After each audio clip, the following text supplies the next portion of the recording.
My husband's ex-girlfriend kept sabotaging my projects and telling coworkers she'd remind my husband that he married the wrong person. I got her blacklisted from our entire industry.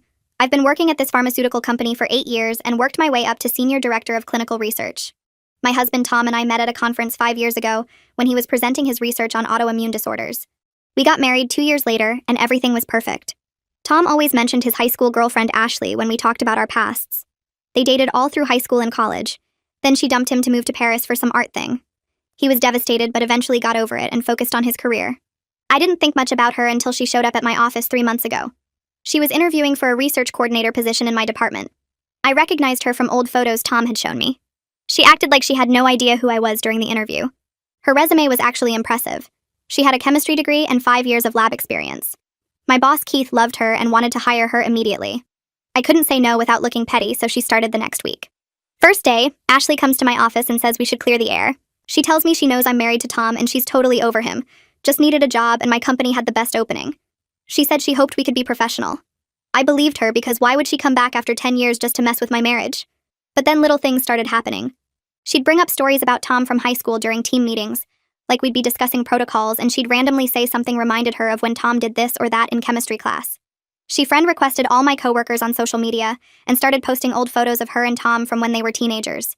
She'd tag people from my team asking if they could believe how cute they were together. Then she started making mistakes that only affected my projects. She'd mess up the sample labeling on my trials but never anyone else's. She'd forget to submit my reports but remember everyone else's. When I confronted her, she'd apologize and say she was still adjusting to the new systems. Keith started noticing my projects were falling behind and asked what was going on. Ashley was in the meeting and acted all concerned, offering to help me get back on track. She made it look like I was the one struggling. The worst part was when Tom's mom Helen came to visit us. Ashley somehow found out and showed up at the restaurant where we were having dinner. She acted shocked to see us and Helen was so excited to see her after all these years. Ashley sat down with us and spent the whole dinner talking about their relationship and how Tom proposed to her in college, but she turned him down. Tom looked uncomfortable, but Helen kept asking questions. Ashley actually said she regretted leaving Tom and wondered what could have been. After that dinner, Ashley started texting Tom. Just friendly stuff at first, asking how his mom was, sending articles about research. Tom showed me everything, but I could tell he was flattered by the attention. She'd ask him to get coffee to catch up, and he'd ask me if it was okay. I always said yes because I didn't want to look like the jealous wife. Then I found out from my coworker Rita that Ashley had been telling people she was only working there temporarily until Tom realized he married the wrong person. Rita heard her on the phone saying she just needed a few more months to remind Tom what they had. That's when I decided to end this. I started by being extra helpful to Ashley. I volunteered her for every terrible project that came up. The boring data entry studies that took months. The failed trials that needed extensive documentation. The compliance audits that required working with our worst clients. I told Keith she was eager to prove herself and could handle the extra work. Ashley couldn't say no without looking bad. Then I recommended her for a special assignment with our partner company in Japan. 3-month minimum, potentially extending to a year. I told Keith she'd mentioned wanting international experience, and this was perfect for her career growth. Keith thought I was being so supportive of my team member. Ashley tried to decline, but Keith said this was an incredible opportunity, and rejecting it would show she wasn't serious about advancing. While she was panicking about Japan, I did some digging on her previous job. Found out she was let go for having an inappropriate relationship with her married boss. She'd actually done this before, trying to break up marriages. I reached out to her previous coworkers and got all the details. 3 different people confirmed she'd stalked the man's wife and tried to sabotage her. I compiled everything into a neat little folder. The day before Ashley was supposed to leave for Japan, she came to my office crying. She started crying harder and talking about how she just wanted closure after all these years, how seeing Tom again made her realize she'd made the biggest mistake of her life leaving him. I let her go on for exactly 30 seconds while I counted in my head. Then I opened my desk drawer, pulled out the folder I'd been building for the past 2 weeks, and slid it across my desk. I told her I knew about her previous married boss, about the stalking, about the 3 coworkers who confirmed her pattern of breaking up marriages. Ashley's face went completely white. She reached for the folder with shaking hands and opened it. Inside were printed emails, testimony from Cyrus Gallegos, who'd been her supervisor at the last company, statements from 2 other coworkers who watched her target a married department head for 18 months. She tried to explain that situation was different, that the boss pursued her first, that I didn't understand the context. I cut her off and told her the Japan assignment was her only option now, because I was taking this folder to HR either way. She could leave the country for 3 months and maybe keep this quiet. Or she could refuse, and I'd make sure everyone in the building knew exactly what kind of person she was by tomorrow morning. Ashley stood up so fast her chair rolled backward and hit the wall. She left my office in tears, practically running down the hallway. I waited until she turned the corner, then I opened my email and composed a message to Sabine Norris in HR requesting an urgent meeting. I attached the full investigation folder with all the testimony from Cyrus and the other former co-workers who watched Ashley systematically target a married department head. I included the timeline showing how she'd inserted herself into his life, befriended his wife, then slowly poisoned the marriage from the inside. I hit send and sat back in my chair. My hands were steady. My phone rang less than an hour later.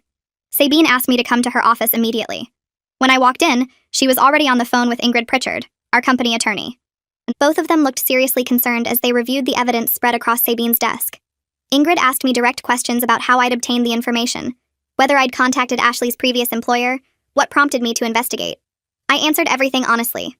I told them about the Project Sabotage, the social media campaign, the restaurant ambush with Tom's mom, the texts to my husband. I explained that Rita overheard Ashley on the phone saying she just needed a few more months to remind Tom what they had. Sabine made notes while Ingrid flipped through the folder again. Then Ingrid said something that surprised me. She told me this wasn't just workplace drama anymore. This was a liability issue with a documented predator targeting married employees. The company could be held responsible if they knew about Ashley's pattern and didn't act. Sabine told me the investigation would move faster than I expected. She said Ashley's employment would be terminated effective immediately, and security would escort her out today. I went back to my office and tried to focus on work, but I kept watching the clock. Around 3 in the afternoon, I saw security walking across the parking lot toward the building. 15 minutes later, I watched from my window as they walked Ashley to her car. She was carrying a small box of her belongings. She looked up at my window and our eyes met. I didn't look away. I wanted her to know exactly who ended this and that I wasn't sorry. She got in her car and drove away. That evening, I told Tom everything. I showed him the folder, explained about the previous victims, laid out the systematic way Ashley targets marriages. He was horrified. He asked why I didn't tell him sooner, why I handled it alone. But then his expression changed, and he said he was more disturbed by how methodically I destroyed her career without giving him a chance to handle it himself. We had our first real fight about it. Tom said I went too far by contacting her previous employer and building a case like a prosecutor. I told him she was never going to stop. I said nice approaches don't work on people who see kindness as weakness to exploit. Tom got quiet for a long time. Then he admitted he was unsettled by how coldly I executed the whole plan, that he was seeing a side of me he didn't know existed. That hit me harder than I expected. I realized he was right. 3 months ago, I would have handled this through official channels and trusted the system. But Ashley taught me that sometimes you have to be ruthless to protect what's yours.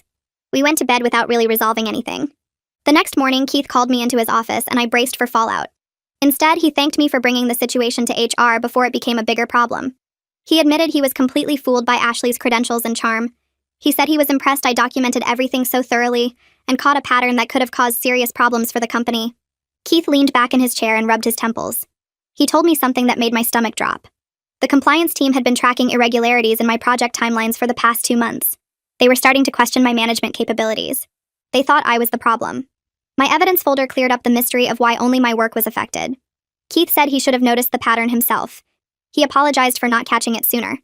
I felt this weird mix of relief and anger. Relief that my reputation was saved, but anger that I had to solve this problem myself while everyone questioned my competence. Keith asked if I needed anything from him going forward. I told him I'd handle it. That afternoon, I started making calls to my professional network. I kept the language careful and professional. I mentioned Ashley's termination for workplace misconduct without going into details. I said anyone considering her for a position should contact HR for the full story. Within 2 weeks, 3 companies in our industry called me as references when she applied for positions. I told them the truth about the pattern documented in her file. I explained about the previous married boss, the stalking, the systematic sabotage. One hiring manager thanked me for being so thorough. Another said they'd had a feeling something was off about her interview. The third one just went silent for a long moment before thanking me and hanging up. I didn't feel guilty. Ashley made her choices and I was protecting other people from becoming her next targets. But then Ashley started calling Tom directly. The first voicemail came on a Tuesday evening. She was crying, saying I ruined her life over jealousy. She claimed she was only being friendly and I twisted everything to make her look bad. Tom played it for me and I could hear the manipulation in every word. She left 4 more messages over the next week. Each one got more desperate. She said Tom was making a mistake staying with someone so controlling. She said I was insecure and paranoid. She said he used to love her spontaneity and now he was trapped with someone who documented everything like a lawyer. Tom blocked her number after the 5th message. He looked at me across the kitchen table and said he should have shut down her texts months ago. He said showing me everything didn't make it okay. He said he let her keep a door open because part of him was flattered and that was wrong. I appreciated him saying it, but it didn't erase the months of watching him read her messages with that little smile. 3 days later, Helen called Tom's phone. Ashley had contacted her crying about being fired unfairly. Helen wanted to know what really happened because Ashley made it sound like I had some personal vendetta. Tom handled the conversation. I could hear him explaining the full situation, including the previous victims. He told his mother about the documented pattern, the HR investigation, the evidence from Ashley's last job. Helen went quiet for a long time. Then she said she felt like an idiot for being so charmed at that restaurant dinner. She said Ashley played her perfectly, and she was sorry for not seeing through it. 2 weeks after Ashley's termination, I got an email from someone named Kayla Fernandez. The subject line said, "Thank you for stopping the pattern." I opened it and read about how Ashley had targeted Kayla's married boss at their previous company. The relationship destroyed his marriage and his career. He ended up losing custody of his kids in the divorce. Meanwhile, Ashley just moved on to her next victim like nothing happened. Kayla said she tried to warn people, but no one believed her until it was too late. She said she was grateful someone finally held Ashley accountable. The email hit me harder than I expected. I sat at my desk staring at the screen for 20 minutes. I realized I didn't just protect my marriage. I potentially saved someone else from going through what Kayla and that boss's wife experienced.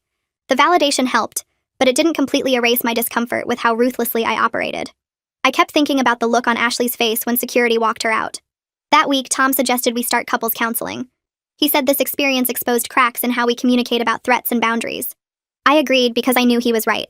We found a therapist who specialized in relationship issues and started going every Thursday evening. The therapist asked us to explain what happened from our own perspectives. Tom talked about feeling caught between his wife and his ex, about not wanting to seem controlling by shutting Ashley down too hard. I talked about watching the situation escalate and feeling like I had to handle it alone. The therapist helped us understand that my response was protective, but also revealed trust issues about Tom's ability to handle the situation himself. Through therapy, I admitted something I'd been avoiding. I was terrified Tom might actually have unresolved feelings for Ashley. That fear drove me to eliminate her completely, rather than trust our marriage could withstand her presence. Tom acknowledged he was flattered by her attention at first. He said he didn't shut it down as firmly as he should have because some part of him liked being pursued again. Hearing him say it out loud hurt, but it also made things clearer between us. 3 months after Ashley's termination, Keith called me into his office again. He told me I was promoted to Vice President of Clinical Research. The promotion was already in discussion before the Ashley situation, but my handling of a complex personnel issue demonstrated exactly the kind of strategic thinking leadership requires. I thanked him and walked back to my office in a daze. The promotion felt validating but also complicated. I knew part of my success came from being willing to destroy someone's career to protect my own interests. I sat at my desk and looked at the new title on my email signature. I wasn't sure if that made me a strong leader or just someone who learned to be ruthless when necessary. I still felt weird about how calculated everything was, but Tom scheduled our next therapy session for Thursday. We sat in the therapist's office and she asked us to describe what we learned from the Ashley situation. Tom went first and talked about how he should have shut down her texts immediately instead of asking my permission each time. He said he realized that asking me if it was okay made me responsible for policing his boundaries when he should have just handled it himself. I listened and realized he was right because every time he asked me about coffee with Ashley, I felt trapped between looking jealous or letting it happen. The therapist asked me what I learned, and I admitted I was scared Tom might still have feelings for Ashley, which is why I went nuclear instead of trusting him to handle it. Tom looked surprised and said he never realized I doubted him that much. We spent the rest of the session working out a new system where Tom promises to shut down inappropriate attention immediately without asking me first, and I promised to bring concerns to him before launching investigations. The therapist said we both made mistakes, but the fact we survived something this intense meant our marriage had a solid foundation. I left feeling like maybe we could actually be stronger for going through this. 2 weeks later, I stopped at the coffee shop near work to grab my usual latte. Rita was already there at a corner table and waved me over. She had this relieved look on her face and told me she needed to say something. She said the whole department noticed how much smoother everything ran without Ashley around. My projects were back on schedule, reports were getting submitted on time, and nobody was making weird comments about high school chemistry classes during meetings. Rita said several people privately thanked her for telling me what she overheard because they could tell something was off but couldn't figure out what. She lowered her voice and said there was a general feeling that I protected the team by removing someone toxic before she could damage more than just my work. I thanked her and felt this weird mix of validation and discomfort because part of me still wondered if I went too far. 6 months passed and Tom got invited to present his autoimmune research at a big conference in Chicago. I took time off work to go with him because after everything we went through, I wanted to support his career the way he always supported mine. The conference was huge with researchers from pharmaceutical companies all over the country. We were at the reception when this woman approached Tom and asked if he remembered her from a project 3 years ago. They started talking and she mentioned she used to work with someone named Ashley, who moved around a lot between companies. Tom tensed up and I jumped in asking what she meant by moved around a lot. The woman said Ashley applied to her current company, but they passed because when they called references, multiple people mentioned workplace issues. She said it quietly, but other researchers nearby overheard, and a few of them nodded like they knew exactly who we were talking about. One guy said his company interviewed her last month but decided she wasn't a good fit. The quiet conversations confirmed what I suspected, that Ashley left the pharmaceutical industry entirely after being unable to find another position. Nobody said it directly, but the message was clear that word had spread about her pattern. Tom and I flew home the next day and spent the flight talking about everything. I admitted I should feel guilty about ending Ashley's career, but mostly I just felt relieved she couldn't target another marriage or sabotage another woman's work. Tom said he understood why I did what I did, even if the ruthlessness still made him uncomfortable sometimes. We landed and drove home, and that night Tom suggested we plan a vacation to celebrate my promotion. I pulled up travel websites and we started looking at beach resorts in Mexico. For the first time in months, I felt secure in my marriage and confident in my ability to protect what we built together. I knew some people would judge me for being so calculated about destroying Ashley's reputation, but sitting there planning our vacation with Tom, I couldn't bring myself to regret it.